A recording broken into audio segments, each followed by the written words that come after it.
మీ దగ్గర బైబిల్ ఉందా? మరి ఎట్లా మీరు ప్రశ్న అడిగేటప్పుడు బైబిల్ దగ్గర పెట్టుకొని అడగాలి? ఇది డెడ్లీ సీరియస్ విషయం కదా! పిచ్చాపాటి కాదు కదా! రంజిత్ ఓఫ్రి గారు, కొంతకాలం మీరు సోషల్ మీడియాలో వాక్యాన్ని ప్రకటించకుండా ఉంటే క్రైస్తవ్యానికి చాలా మంచిది. దేవదూతలు మానవుల మధ్య సెక్స్ అనే కలయిక ద్వారా నెఫ్లీలు జన్మించారు అనేటువంటి తప్పుడు బోధన ఎందుకు ప్రకటిస్తున్నారు? యెషయా గ్రంథం 26వ అధ్యాయం 14వ వచనం ప్రకారం ప్రేతలు చనిపోయిన ఆత్మలు తిరిగి లేవరు అని మీరు చెప్తున్నారు. అదే టైంలో యోహాను సువార్త 5వ అధ్యాయం 28వ వచనం ప్రకారం జీవ పునరుద్ధానం కొరకు కొందరు, మరణ పునరుద్ధానం కొరకు కొందరు, సమాధుల నుంచి అనేకులు తిరిగి లేచెదరు అని చెప్తున్నారు. దానియేలు గ్రంథము 12వ అధ్యాయం 2వ వచనం ప్రకారం నిందల పాలొకటి కొందరు, నిత్య జీవము కొరకు కొందరు జీవించెదరు మరలా అని మీరు చెప్తున్నారు. అంటే మేలు చేసి చనిపోయిన వారు, కీడు చేసి చనిపోయిన వారు ఇద్దరు కూడా మరలా తిరిగి లేస్తారు అని మీరే చెప్తున్నారు. అదే టైంలో యెషయా గ్రంథము 26వ అధ్యాయం 14వ వచనం ప్రకారం కొంతమంది మాత్రం లెగవరు, వాళ్లే నెఫ్లీలు అని బోధిస్తున్నారు. ఇంతకీ నెఫ్లీలు ఎవరు? దేవదూతలు మానవుల మధ్య సెక్స్ అనే కలయిక ద్వారా జన్మించినటువంటి వారు ఈ నెఫ్లీలు. అందుకే యెషయా గ్రంథము 26వ అధ్యాయం 14వ వచనంలో కొంతమంది తిరిగి లేవరు అనే వాక్య భాగం ఉంది కదా, వాళ్లే ఈ నెఫ్లీలు అని మీరు బోధిస్తున్నారు. నాలాంటి యవనస్తులు చాలా మంది ఆర్థిక పరిస్థితులు బాగాక, ఆరోగ్య పరిస్థితులు బాగాక, సరైన ఆత్మీయ సహవాసం లేక, తల్లిదండ్రుల సహకారం లేక ఆత్మీయ జీవితంలో వెనదిరిగి వెళ్ళిపోతున్నారు. కానీ సరిగ్గా నాలాంటి యవనస్తులు ఒక నెల రోజులు గనక క్రైస్తవం మీద కాన్సన్ట్రేషన్ చేస్తే, క్రైస్తవ్యంలో పాస్టర్లు అని పేరు పెట్టుకొని తప్పుడు బోధన ప్రచారం చేసినటువంటి మీలాంటి వాళ్ళని చాలా మందిని ఒక్క నెల రోజుల్లో సైలెంట్ చేయగలరు. దేవుడు దేవదూతలకి సంతానోత్పత్తి స్వభావాన్ని కలిగించి సృష్టించాడా? అసలు దేవదూతల గురించి బైబిల్ గ్రంథం ఏం చెప్తుంది? దేవదూతల గురించి దేవుడు ఏం చెప్తున్నాడు? Praise Lord, this is Jayaprakash and welcome to kingdom of God. గడిచినటువంటి 4 రోజుల క్రితం అద్దంకి రంజిత్ ఓఫ్రి అనేటువంటి దైవజనులు యథార్థవాది అనేటువంటి యూట్యూబ్ ఛానల్లో క్రైస్తవ విశ్వాసులకి బైబిల్ గ్రంథంలో ఉన్నటువంటి ప్రశ్నలకి సమాధానం చెప్పేటువంటి కార్యక్రమంలో పాల్గొన్నారు. ఈ కార్యక్రమానికి ఒక విశ్వాసి కాల్ చేసి ఈ విధంగా ఒక ప్రశ్న అడిగారు. రంజిత్ ఓఫ్రి గారు, మీరు రాసినటువంటి పుస్తకాలన్నీ నేను చదివాను. అయితే ఆ పుస్తకాలలో నిమ్రోదు మరలా తిరిగి జన్మిస్తాడు అనేటువంటి వాక్య భాగాన్ని నేను చదివాను.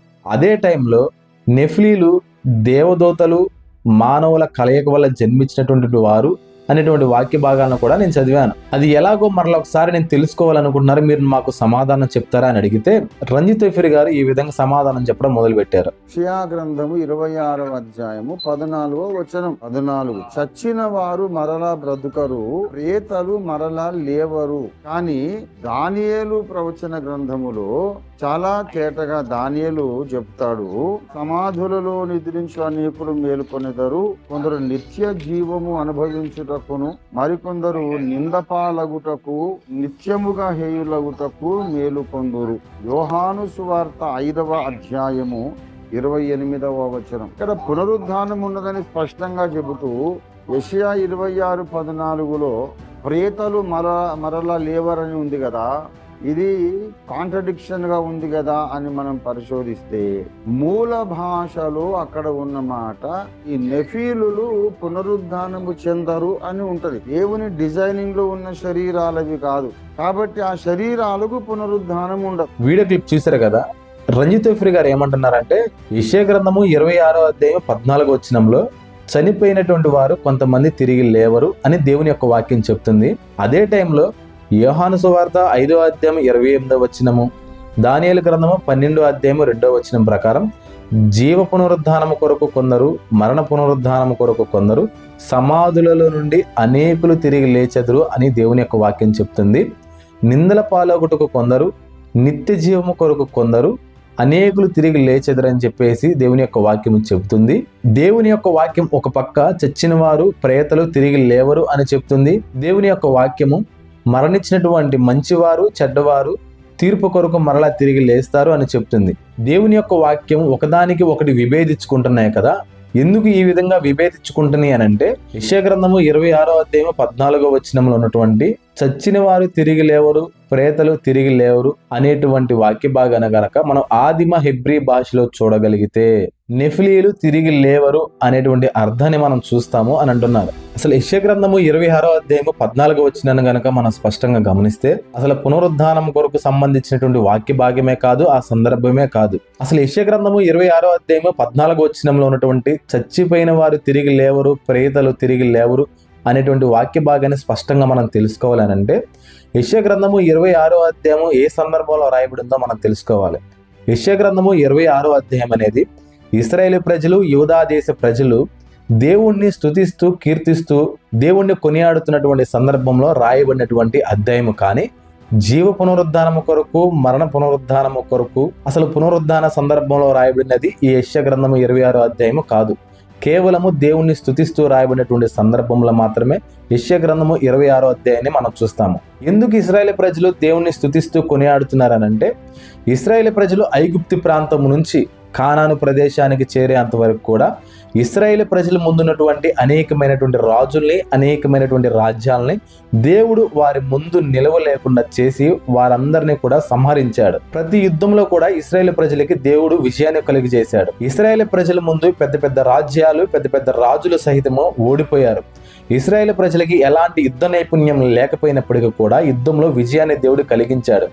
దేవుడు కలిగించినటువంటి రాజ్యాల మీద విజయాన్ని, రాజుల మీద విజయాన్ని జ్ఞాపకం చేసుకుంటూ దేవుడిచ్చినటువంటి శ్రేష్టమైన జీవితాన్ని అనుభవిస్తూ జరిగిపోయినటువంటి గతాన్ని జ్ఞాపకం చేసుకుంటూ దేవుణ్ణి స్తుతిస్తూ కొనియాడుతున్నటువంటి సందర్భంలో ఈ యెషయా గ్రంథము 26వ అధ్యాయం రాయబడింది. కానీ పునరుద్ధానానికి సంబంధించినటువంటి అధ్యాయం అనేది, పునరుద్ధానానికి సంబంధించినటువంటి సందర్భం అనేది ఈ యెషయా గ్రంథము 26వ అధ్యాయము కాదు.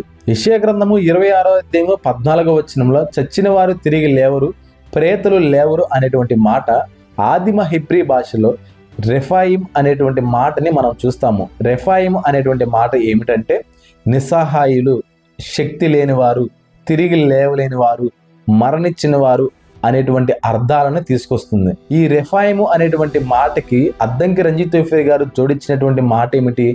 నెఫ్లీలు తిరిగి లేవరు అనేటువంటి తన ఊహల్లో నుంచి కలిగినటువంటి సొంత బోధన ప్రకటిస్తున్నారు. కానీ వాస్తవానికి ప్రేతలు అనేటువంటి మాట ఆదిమ హెబ్రీ భాషలో రెఫాయిము అనేటువంటి మాటను మనం చూస్తాము. రెఫాయిము అనే మాటకు అర్థము మరణించిన వారు, తిరిగి లేవలేని వారు, శక్తిహీనులు, శక్తి లేనివారు.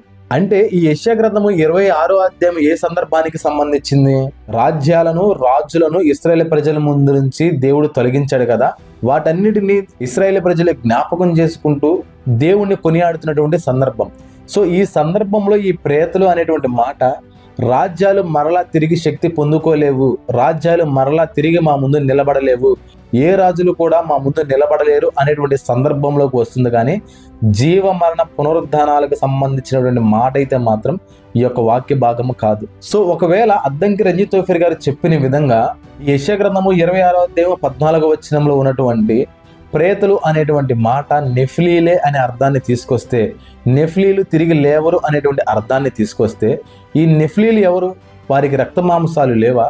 వారికి ఆత్మ లేదా? వారు మరణించలేదా? ఈ నెఫ్లీలు ఎవరికి జన్మించారు? దేవదూతలు మానవుల మధ్య సెక్స్ అనే కలయిక ద్వారా జన్మించినటువంటి వారు ఈ నెఫ్లీలు. అయితే ఇక్కడే మనకు అనేకమైన ప్రశ్నలు వస్తాయి. అసలు దేవదూతలు సంతానోత్పత్తి స్వభావాన్ని కలిగి ఉన్నాయా అని. యేసుక్రీస్తు ప్రభువారు ఒకసారి లూకా సువార్త 24వ అధ్యాయము 39వ వచనంలో మాట్లాడుతూ ఈ విధంగా ఒక మాటను చెప్పారు. దేవదూతలకు, ఆత్మలకు, భూతాలకు ఇలాగున శరీరము, ఎముకలు ఉండవు అని బోధించారు. అంటే దేవదూతలకి, భూతాలకి, ఆత్మలకి ఎముకలు, శరీరం అనేవి ఉండవని చాలా స్పష్టంగా అర్థమవుతుంది. అదే టైంలో హెబ్రీలకు రాసినటువంటి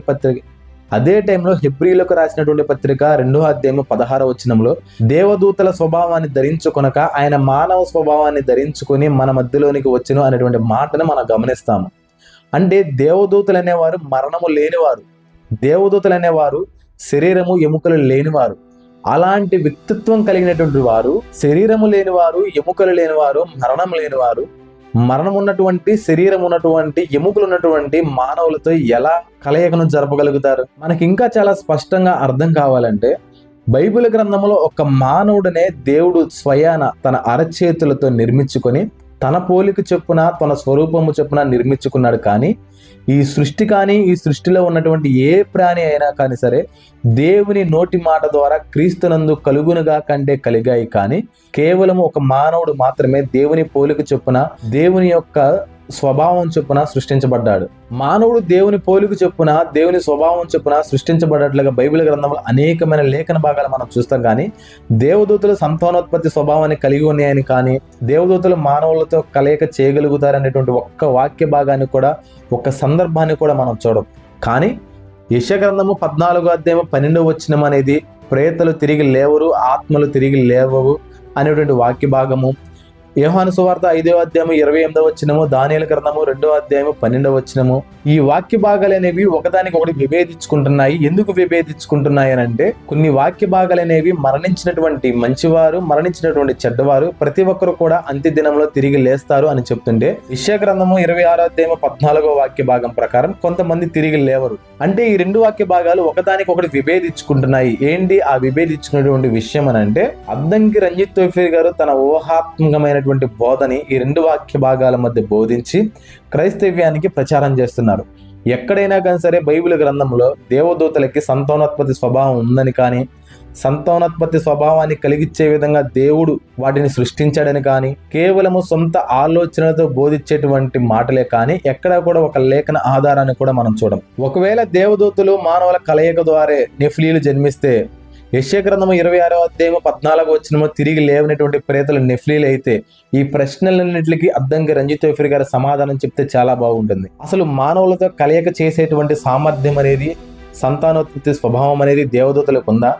దేవదూతలను దేవుడు ఎప్పుడు సృష్టించాడు, ఎలా సృష్టించాడు, వాటి స్వభావాలు ఏంటి అనేటువంటి దేవదూతలకు సంబంధించినటువంటి అన్ని ప్రశ్నలకు సమాధానాలు మీరు చెప్పగలిగితే, ఆ తర్వాత మాత్రమే దేవదూతలలో నుంచి ఈ నెఫ్లీలు అనేటువంటి వారు జన్మించారనేటువంటి విషయాన్ని మీరు బోధించడానికి ప్రయత్నించండి. కానీ కేవలము వాక్యానికి వాక్యము విభేదించుకుంటుంది కదా, ఈ వాక్య భాగ సందర్భం వేరు, ఆ వాక్య భాగ సందర్భం వేరు అనేటువంటి విషయాన్ని పక్కన పెట్టి, ఈ వాక్య భాగము ఆ వాక్య భాగము ఒకదానికొకటి విభేదించుకుంటున్నాయి కదా, ఏంటి ఆ విభేదించుకునేటువంటి విషయం అనేటువంటి ఆలోచన మీరు చేసి మీ సొంత బోధని క్రైస్తవంలోనికి ప్రచారం చేస్తామనంటే, ఇది జరిగిపోయినటువంటి 30 సంవత్సరాల క్రితం ఉన్నటువంటి యవనస్తులు ఈ కాలంలో లేరు.